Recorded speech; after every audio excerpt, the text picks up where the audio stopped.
How's everyone's Saturday going? Um, First off, welcome to the channel, all new subscribers. Thank you. Second, um, this video was a request from Eric Husayn if I could touch on this subject. No way am I an expert. First off, disclaimer, I'm still learning. So if I get some things wrong, it's not intentional. So, but he wanted me to know, he wanted me to talk about Shinto. Um, because in comments, I told him that I practice it, and he was kind of interested, intrigued. So, first off, anybody is welcome in Shinto. Um, Even if you're a different belief, you're more than welcome to go to Shinto shrines. All they ask is that, of course, you be respectful and stay out of, kind of just stay off to the side so people can go up and make their offerings and stuff. Don't block that way. Pretty much. But anybody can go to them. Anybody is more than welcome to practice the beliefs. There's no limit where it's only specific people. There's no dogma, so there's no writings really in Shinto. So what does Shinto in general do? So Shinto is heavily based in nature for the most part, to respect nature. The Japanese figured a long time ago that they don't control nature, so they don't try to do that. They used to try to, and they still kind of do, work around it instead of building through it. And they try to incorporate it into their lifestyle, in their cities and stuff. They try to. Hi, Tomo.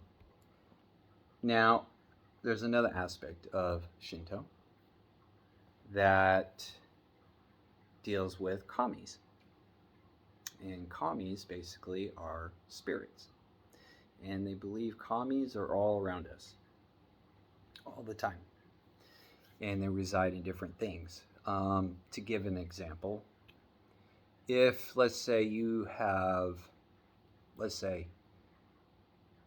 10 pine trees on your property, they all grew the same way, but one, it grew for some reason differently than all the others. Okay, with no explanation why. In Shinto, the belief is then a kami resides inside that tree. And basically that kami watches over all the other trees. Not all kamis are good. There are some bad kamis. And in Shinto, the higher-ups, the gods you might as well say, basically they want all of us to be happy. Okay? That's what they want. In the belief in Shinto, no one is born evil. Everybody's born good. And I've even said this in my personal life. People are not born evil. They're created. So, and I've always thought that way. Nobody's born evil. You're created. Okay. So, and there's different things that there are prayers out that you can do yourself and whatnot. One of the books I really, really liked that I got that helps explain a little bit of Shinto is this one right here. It's actually on Amazon. It's called Shinto, the Kami Way. So if you type that into Amazon, you'll get a bunch of books on Shinto. And it explains it. Like the Torii Gate, which is this right here, is the entrance to a Shinto shrine. Okay. It is basically the gate, hence Torii Gate, between our world and theirs. Okay. And you never walk in the center of a torii gate. When you enter, you walk in on the left side. When you leave, you walk on the right side. For two reasons. One, you don't block the pathway of everybody. Two, the center is designated for the kamis to come and go. So there's also charms. Like, these are actually my wife's. I got them for her. When you get these charms for somebody, you have to write a letter to them stating it's for them, why you want them to have it, and so forth, because it's meant for them, not you. They're ama minoris. And inside this is a prayer. So this one's to ward off like bad luck and stuff like that. But inside there is a prayer, and it's wrapped around a piece of wood that they use. And then it's sealed. You never ever open them. Never. They stay sealed all the time. If they get wet, it's okay. Just let it dry out. It's perfectly fine. People put these on their backpacks, attach it to their cell phones. My wife got me one for traffic. It's to help prevent accidents and whatnot. And I have it in the car. It stays in the car. You can carry these in your pocket. It's perfectly fine. Then they have another style, which are like this, which are solid. And it's basically a dragon. It's more of a higher type of, and then it has the writing on the back here for it. And all of them are prayed over. This one is kind of like the other one, but has a little bit more to it. So who are the hierarchies, though, of Shinto? You have priests and priestesses. Okay. They're the ones that do ceremonies. Now, they actually have a ceremony for children at a certain age, at 2 different ages. I forget the name of it, but if you want to know more about it, go over to Let's Ask Shogo. Highly recommend him. Highly. He does a lot of historical and the social problems in Japan. He also talks about Yaido. In fact, he's on a quest looking for the perfect katana for himself. Okay. A shinken, a sharp one. Okay. So, really cool guy. Go check him out. He has a video on that, and it spawns too because during the feudal times of Japan, they had a lot of famine in Japan because Japan, to grow food, is very difficult sometimes. So children wouldn't last past a certain age sometimes. So they actually have a day that you take your child to the Shinto shrine, and they have a ceremony for them.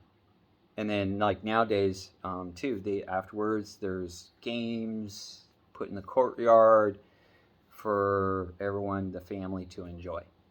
So it's a big day for them.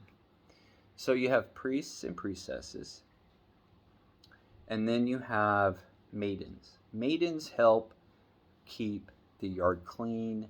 They help run where you can, kind of like the store where you can buy these, and they vary in price.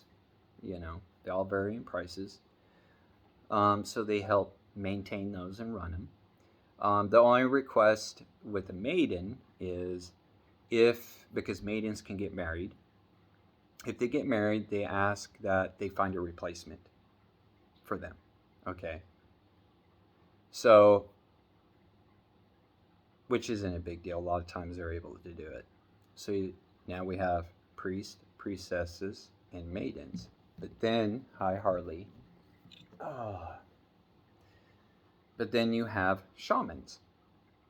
Now shamans are different. Shamans are normally, all this is from what I've read and researched, are women. They're mainly women. Now, what does a shaman do? A shaman is like, if you've ever seen paranormal shows where they bring in a psychic medium or whatever, that's what they do. they communicate with the commies. Okay, so that's their job, and they're kind of interesting. To it's hard to find videos on them because they're real low key, but it's interesting to listen to them talk. Because to them, they have conversations with the commies because they're the only ones who are able to. If you ever notice and you watch some videos in Japan when they go to eat, they say ichi ichi mas, if I'm pronouncing that correctly, and it's because they are giving thanks to the animal and the vegetables for them to be able to eat, because they're, again, in feudal times, they used to have famines.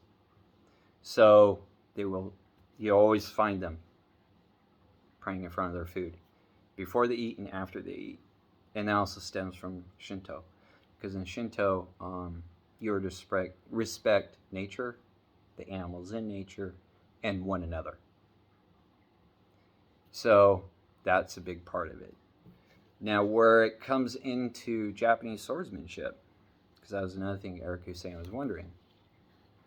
With, we take the katana. Well, to them, there's a couple of reasons why the blade is highly polished on a katana and all Japanese swords. Okay, like this one. Is because they believe that a kami resides inside it, inside the blade. So if this was your home, wouldn't you want it to look nice? So that's one of the reasons why they put such a high polish. There's other reasons, and I'll do a video on that next time, because the polished blade has more uses too than just that. So everything that they did, the Japanese do, there's always a reason why. It's not just because it looks cool. It has a purpose and a meaning. So, and in some aspects, still to this day, they do that. But yeah, Shinto is not like it's hard to understand because there's no writings for it. Okay. There's no one book that you can read. Because they can also make new prayers anytime. As long as it does have to go through, if I remember correctly, the Shinto Federation in Japan to make sure it's in line with the teachings. Now, during World War II and prior, the government had gotten a hold of it and kind of twisted it. That's why now in Japan, it's illegal to teach any beliefs in school because of that. So, and there's different gods in Shinto. You have one for the sun, the moon, water, earth, all the elements. Okay, they do believe in heaven and they believe in hell. So, the main god, or I should say goddess, and gonna try and pronounce it properly. Amamatsu, I think is how her name is pronounced. She's like the head of them all. But the way they work is, and this is in the writings, they all discuss things together. They just don't act. They discuss everything together. And then if they make a mistake, they will admit to that mistake. They don't sit there and go, I didn't do it. They fess up to it. And there's a whole backstory with her. But pretty much this is just the basics of Shinto. So, yeah, anybody can practice Shinto. Everybody is welcome in Shinto. You can go to the shrines. You don't need an appointment as long as the gates are open. There's one here in the United States in Washington State. It used to be in California and they moved. And it's what are the hours? Something like 9 to 5 or 9 to 6 when the gates are open, and anybody is welcome there. So to go in, and you can go and look around, ask questions, and I'll answer your questions the best as they can, that the knowledge that they have. So, but there's other stuff. Let me take you there. So this right there, that is my kamedana. Inside this is water. I fill it every morning. I empty it every night for my ofudas, which are right inside that door. And there's 3 in there. Then every 1st and 15th, either rice or salt goes in this one or that one. You put rice here, salt there. And then in these 2, you put sake. And that is your offerings for them. And this kamedana is actually from Japan. My wife ordered it for me for Christmas. And the woman was so nice that she literally overnighted it to our house. It was so cool that she did that. We weren't expecting it until like way later. But hopefully, Eric, this answered some questions for you. Like I said, I'm still learning. I'm not an expert in it. This is so far from what I've learned. There's, I do believe in Pennsylvania, I think there's a Shinto shrine, because they actually did a ceremony that they do once a year. It's once or twice a year, I forget. But they can do it for certain circumstances, and they did one in 2020 because of, well, we all know what happened in 2020, with the whole COVID thing. So they actually did a ceremony, and when they do a ceremony, they do it for everybody. It's not like just for practitioners of Shinto. To, bring relief to everybody and hope that no one, caught it and it would end soon. So, yeah, they did that. And like I said, I want to say it was in Pennsylvania. They have a shrine there. So, and a lot of the stuff they do outside.